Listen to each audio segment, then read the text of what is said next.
Fala pessoal, tudo bem com vocês? Pessoal, hoje a gente vai fazer um vídeo bastante interessante aqui. Novamente eu trago algumas informações novas de prestígio para os senhores.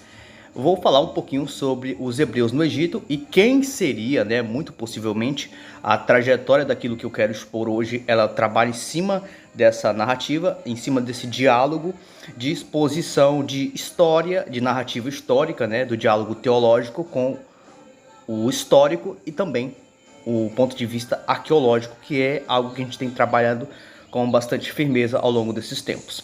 Beleza, pessoal? Quem gosta de material acadêmico já deixa o like aí, tá bom, pessoal? Então a gente vai falar sobre o possível faraó do Êxodo, tá bom? Então a gente vai colocar uma possibilidade grande aqui com o material que eu estou trazendo, tá bom? Uma possibilidade grande. E eu também vou falar sobre aquele que as pessoas dizem que era o faraó do Êxodo, muitos colocam sendo o Ramsés II, e eu vou mostrar aqui respeitosamente, através desse vídeo de documentação bíblica e extra-bíblica, mostrando por que é que ele não é o faraó do Êxodo. Tudo bem? Eu concordo com a ideia de que seria Tutmoses III o faraó do Êxodo, e eu não vou apenas falar aqui, eu vou mostrar as provas, eu vou mostrar as evidências, ok? Então aqui a gente tem, por exemplo, a Estela de Merneptah, como vocês podem ver aqui. A Estela de Merneptah, pessoal, essa peça aqui, se eu não me engano, ela é original, ela se encontra no Museu do Cairo.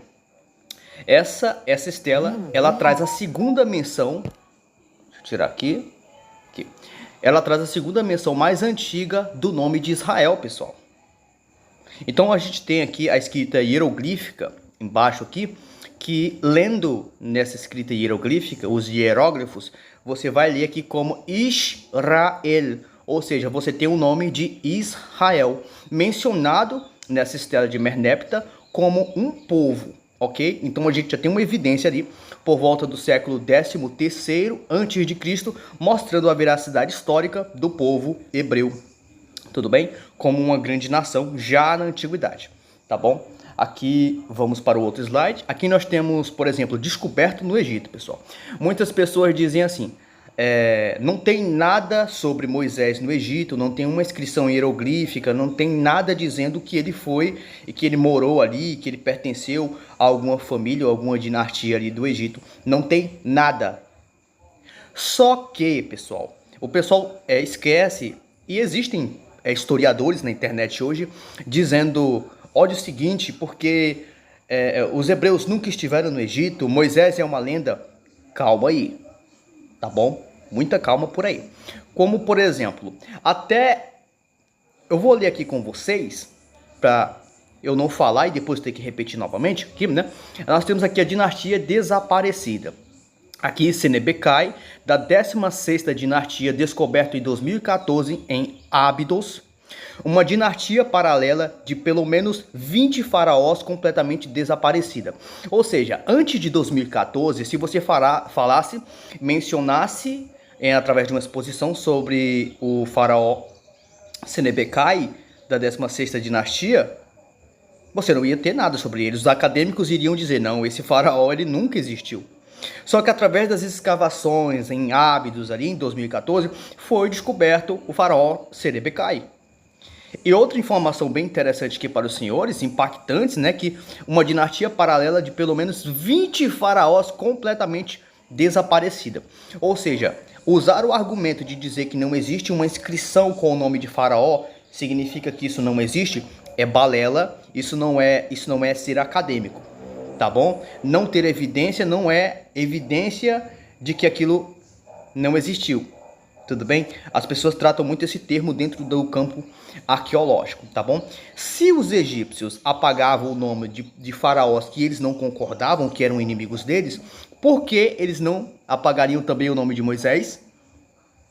Então, beleza, a gente já tem uma lógica aqui bastante interessante sobre a existência de Moisés e que muito provavelmente é uma estatística gigantesca, basicamente 90% de chance é de que os egípcios apagaram o nome de Moisés do Egito, tá bom? Vamos aqui.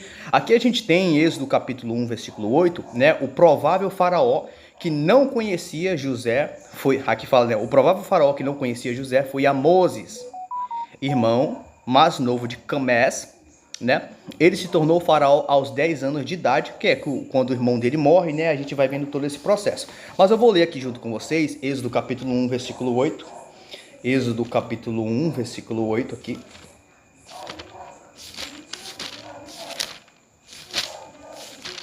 Êxodo capítulo 1, versículo 8 diz assim: Entre mentes se levantou novo rei sobre o Egito, que não conhecera a José. Olha que esse texto, essa informação histórica, ela corrobora muito bem com essa ideia. Porque a gente vê que durante várias dinastias ali, se eu não me engano, 15ª, 16ª, 17ª, você vê um período no qual os Ixos estão dominando ali o Egito, tá bom? E nesse mesmo período é o período em que José, tá bom, está no Egito e ele chega ao cargo de governador. Então a possibilidade, já que, por exemplo, os Ixos, para quem não sabe, os Ixos também, asiáticos, eles eram semitas. Por isso que quando José se torna governador, não é de se espantar, porque José também era semita, mas de um grupo ali diferente, um pouco distante deles, mas mesmo assim eram povos asiáticos, eram semitas, tá bom? José era semita, os Ixos também eram semitas, mesmo que fossem distantes, também eram semitas. Então a probabilidade de fazer com que um parente meu, mesmo que distante, seja um governador, é uma possibilidade gigantesca. Então José, muito provavelmente, foi ali o governador do Egito durante esse período. Só que a gente vê que durante o período histórico, a gente vai perceber que vai ver a revolta, né? Você tem, por exemplo, o Egito, ele é governado por egípcios, aí você vem os Ixos, aí depois você tem novamente os egípcios dando um golpe ali, com Amós e tudo assim, e eles tomam novamente o poder para eles. Aí a gente vai entender o versículo bíblico que diz: Entre mentes se levantou um novo rei sobre o Egito, que não conhecera a José. Então é por isso que esse texto diz que esse novo rei que se levanta sobre o Egito, ele não conheceu a José. Por quê? Porque os reis, os faraós que conheciam a José eram Ixos. Quando se levanta um novo faraó, de linhagem agora egípcia, ele não conhecia a José. Então por isso que se encaixa muito bem historicamente falando. Então aqui a gente tem, né? O provável faraó que não conhecia José foi Amoses, né? Irmão mais novo de Camés. Ele se tornou faraó aos 10 anos de idade, tá bom? E muito corrobora muito esplendidamente com o Êxodo capítulo 1, versículo 8. Aqui, pessoal. Agora aqui a gente vai entrar em algo polêmico. Algo que acaba e descarta totalmente a ideia de que Ramsés II seria o faraó do Êxodo, tá bom? Aqui.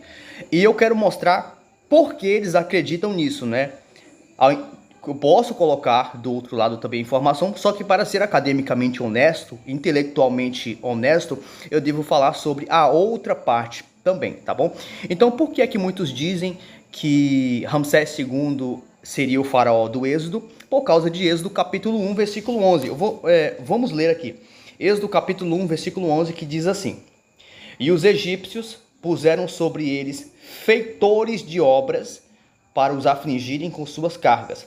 E os israelitas edificaram a Faraó as cidades celeiros Pitom e Rameses, que também pode ser traduzido como Ramsés, tá bom? Então muitas pessoas pegam esse versículo 11 do capítulo 1 de Êxodo para dizer que Ramsés era o faraó do Êxodo. Entende? Mas qual é a problemática desse texto, né? Aqui, ó, muitos estudiosos acreditam que o faraó do Êxodo foi Ramsés II por causa desse texto. Eu li o texto aqui pra gente. Aí continua, né? Essa teoria, leia comigo, essa lógica, se essa lógica estiver certa, como explicar Gênesis capítulo 47, versículo 10? Gênesis, vamos ler comigo, Gênesis capítulo 47, versículo de número 10, que diz assim, Gênesis 47, versículo 10. E tendo Jacó abençoado a Faraó, saiu da sua presença. Deixa eu pegar aqui, versículo 10. Aqui, versículo 11 também. Então José estabeleceu a seu pai e a seus irmãos e lhes deu possessão na terra do Egito, no melhor da terra, na terra de Rameses. Espera aí. Se a lógica de muitos historiadores, teólogos, arqueólogos, em dizer que o faraó do Êxodo é Ramsés pelo fato do texto citar Ramsés, então aqui também fala que no tempo de José eles têm uma terra aqui no território, na terra de Rameses. Então, pera aí. José conheceu o mesmo Ramsés que os hebreus no Egito? Assim, depois dos 300, 400 anos depois? Então, essa lógica, como é que a gente responde essa lógica? Não é possível, através apenas do texto de Êxodo capítulo 1, versículo 11, de dizer que Ramsés seria o faraó do Êxodo. Ah, mas tá lá o nome. Não, mas espera aí, Gênesis capítulo 47, versículo 11, também fala da terra de Ramsés. Mas por que a Bíblia cita a terra de Ramsés? Pessoal, isso é atualização do texto. Quando os descobridores do Brasil chegaram no Brasil, na história está escrito, eles chegaram aqui, descobridores do Brasil. Mas espera aí, estava o nome Brasil? Porque não era chamado de Brasil. Mas por que é que as pessoas colocaram o nome de Brasil? Para ficar mais didático, para ficar mais fácil. Então a pessoa chega e atualiza o texto. Por exemplo, uma pessoa escreve assim, e Pedro Álvares Cabral chegou na terra distante. Aí, para atualizar, para as pessoas não terem muitos problemas futuramente, o que é que eles fazem? E ele chegou na terra do Brasil. Ele descobre o Brasil. Assim como os descobridores da América também vão descobrir as Américas. Mas espera aí, se o nome delas não era esse, por que ele chama assim? Por causa da atualização, para deixar mais didático, tudo bem? Então espero estar esclarecendo bastante para vocês aqui a ideia, tá bem? Então, quando o Êxodo capítulo 1, versículo 11 cita Ramsés como cidade, não é porque ela já existia naquele tempo, mas porque foi atualizado posteriormente, tudo bem? Espero ter resolvido esse problema aqui. Vamos para outra questão, tá bom? Aqui, se eu não me engano, essa aqui já é a última, né? Aqui. Esse texto deixa claro que Ramsés II não foi o faraó do Êxodo. Agora, essa daqui é a pedra no sapato de quem eu respeito, as pessoas que pensam que seria Ramsés II. Só que, biblicamente, se essa pessoa estiver certa, o texto bíblico vai estar errado. Presta atenção no que eu estou falando. Se você que diz que o faraó do Êxodo é Ramsés II, a Bíblia logo vai estar errada. Mas por que eu falo isso? Vamos ler aqui 1 Reis, capítulo 6, versículo 1, para tirar a pulga da cabeça das pessoas. 1 Reis, capítulo 6, versículo 1, que diz assim, leia comigo atentamente. No ano 480, depois de saírem os filhos de Israel do Egito, lembra? No ano 400 e o quê? E 80, depois de saírem os filhos de Israel do Egito, Salomão, no ano 4 do seu reinado sobre Israel, no mês de Ziv, este é o mês segundo, começou a edificar a casa do Senhor. Então, no ano 4 do reinado de Salomão, ele começa a edificar a casa do Senhor. E aqui diz que depois de quantos anos da saída do povo hebreu da terra do Egito? Depois de 480 anos. Agora, se você fizer uma continha básica comigo, se você fizer uma conta básica comigo, eu coloquei até uma calculadora aqui.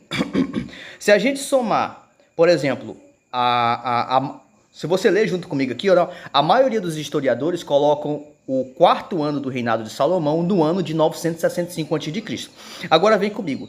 Se a gente somar 965, né, antes de Cristo, mais 480, que é o período em que o povo sai da terra do Egito, que é o texto bíblico, está deixando claro, tá bom? Não é o que estou falando, não estou inventando, é o texto bíblico que está falando. 965 a.C. mais 480, a gente tem a soma de 1445 anos.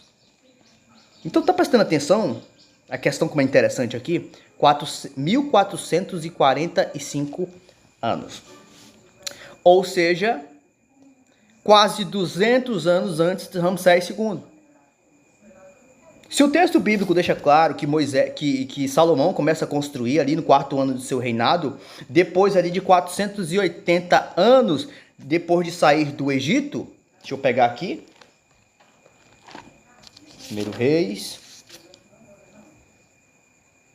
aqui, capítulo 6, versículo 1, só para não deixar pulga na cabeça de ninguém, vou ler aqui, vou reler, né, que eu já acabei de ler. 1 Reis, capítulo 6, versículo 1. No ano 480, depois de saírem dos filhos de Israel do Egito, Salomão, no ano 4º do seu reinado sobre Israel, do mês de Zive, começou a edificar a casa do Senhor. Ou seja, 480 mais os 965 a.C., a gente tem ali provavelmente o ano de 1445. Muitos vão colocar 1445, 1400, ali no final, né? Então a gente consegue perceber que durante esse reinado é o reinado ali da época faraônica de Tutmoses III. E é por isso que a probabilidade estatística, de acordo com o próprio texto bíblico, que deixa claro,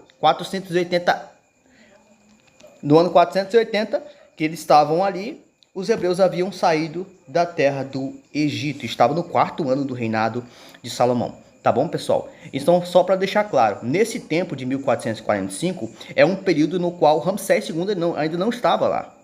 Ou seja, ali a gente tem provavelmente quase 200 anos antes de Ramsés, tá bom? Então, pessoal, eu espero ter esclarecido para vocês, espero ter deixado bastante didático, que é o seguinte: se você apoia essa história, você está indo de contra o texto bíblico. Tudo bem? Então, pessoal, espero ter esclarecido. Não quero ofender ninguém. Se você acredita aí na sua ideia, continue acreditando nela. Não estou aqui. Nós somos irmãos de fé, tá bom? Se você crê em Cristo como Deus único, Redentor, Salvador, que por meio de seu sangue ele nos salva do nosso pecado, você também... Bom, a Bíblia diz que nada poderá nos afastar do amor de Deus. Tanto gentil como judeu são apenas um povo, segundo a Bíblia, que formam o corpo de Cristo, a igreja de Cristo. Tá bom, pessoal? Então, espero ter esclarecido para vocês. Tchau e até o nosso próximo vídeo.